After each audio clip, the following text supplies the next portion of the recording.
Bonjour à toutes et à tous, c'est toujours moi, votre frère Lucien Jackson Mwanda Dingui, dit Jack les pèlerins. Nous sommes toujours dans cette même vision de l'éveil des consciences. Nous sommes là toujours en train d'éveiller la conscience des gens. Et l'éveil des consciences, c'est dans plusieurs domaines de la vie que vous connaissez vous-même. Alors aujourd'hui, je veux m'adresser beaucoup plus à tous ceux qui veulent voyager, aller à l'étranger. Que ce soit pour aller faire des affaires, c'est-à-dire acheter des choses et puis venir vendre au pays, ou encore pour aller habiter simplement, rester là-bas comme résident. Alors, je vous assure que vivre à l'étranger, d'abord, ce n'est pas un plaisir, ce n'est pas un luxe, ce n'est pas un prestige non plus. Mais c'est une contrainte, selon moi, parce que les gens qui sont à l'étranger, il y a beaucoup de choses qui font que les gens puissent aller à l'étranger. D'autres, c'est pour étudier, parce qu'il a remarqué que dans son pays, il ne peut pas étudier dans ce domaine-là. Il n'y a pas des universités vraiment assez compétentes, là où il peut étudier, là où on peut lui offrir une bonne formation ou pour avoir des bons diplômes aussi. D'autres parfois peuvent voyager dans le cadre de la santé. Parfois dans son pays, les soins médicaux ne sont vraiment pas appropriés et la maladie dont il souffre, il ne peut pas être soigné chez lui, il est obligé d'aller à l'étranger. Donc il y a beaucoup de cas de figure que nous pouvons regarder.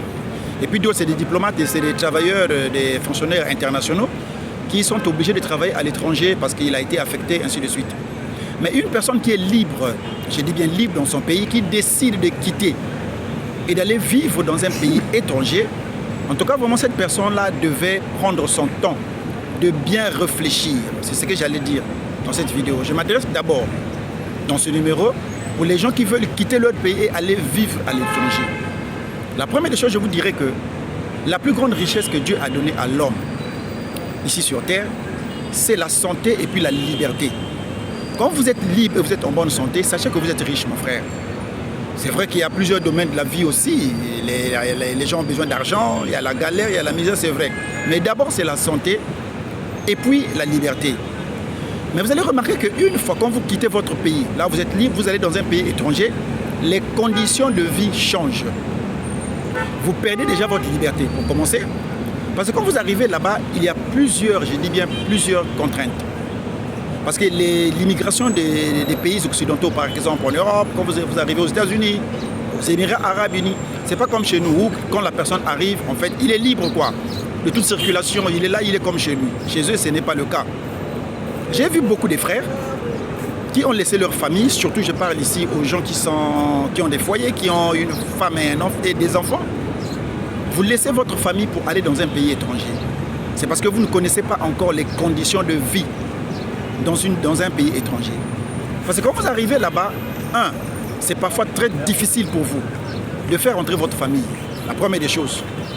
Donc on vous sépare. Vous êtes obligé de vous séparer de votre femme. Vous êtes obligé de vous séparer de vos enfants parce que vous croyez que non, dès que je vais arriver, je ferai rentrer ma famille.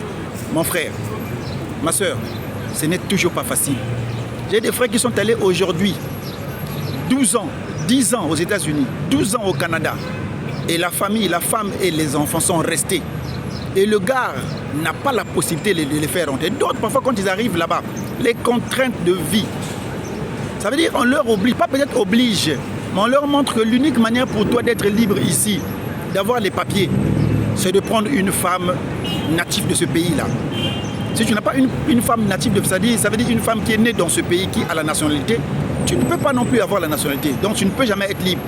Et vous voyez une personne qui avait laissé une femme au pays, parfois c'est un chrétien, mais faire des compromis avec la parole, il préfère abandonner la femme qu'il a laissée, sans pour autant dire un mot, il prend une autre femme là-bas juste parce qu'il a besoin d'avoir des papiers. Et tu vois que la personne mène une double vie. Lui-même, il sait que j'ai une femme et des enfants que j'ai laissés au pays. Mais là-bas, il est obligé d'avoir encore une femme. Et la femme, là, parfois, ne connaît pas, très souvent ne connaît pas, parce qu'elle ne peut pas accepter d'épouser un homme qui était déjà marié avant. Vous voyez maintenant le genre de vie que vous aurez. Une vie de cache-cache, une vie de mensonge, une vie de ceci, tout ça. Et vous brisez votre foyer parce que vous avez voulu aller vivre à l'étranger. Donc c'est d'abord ça le premier risque.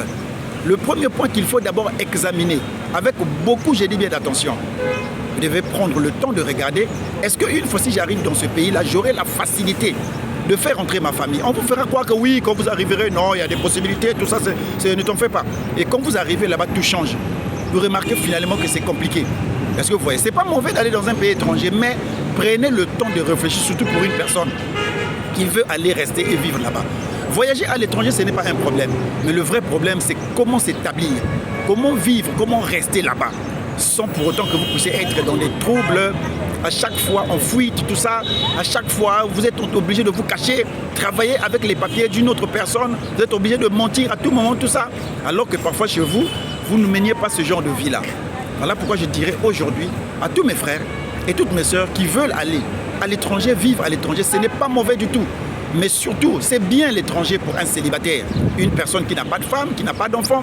Il n'a qu'à voyager, ce n'est pas un problème. Quand il arrive là-bas, certainement, il pourra trouver la possibilité. Il peut trouver une femme de là-bas, il peut épouser une femme de là-bas, et facilement, il peut avoir des papiers. Mais pour quelqu'un qui est déjà en couple, quelqu'un qui est déjà dans un, en fait, a déjà une famille, qui a déjà une femme, qui a déjà des enfants, cette personne-là devait faire vraiment attention. Devait prendre le temps vraiment de réfléchir. Sinon, quand vous arrivez là-bas, ça devient pour vous une prison à ciel ouvert. Et vous comprenez que vous avez fait un très mauvais choix. Merci beaucoup. Vous et nous dans un prochain numéro, là où je vais parler maintenant des hommes qui vont faire des affaires, qui vont acheter des choses à l'étranger. Merci beaucoup.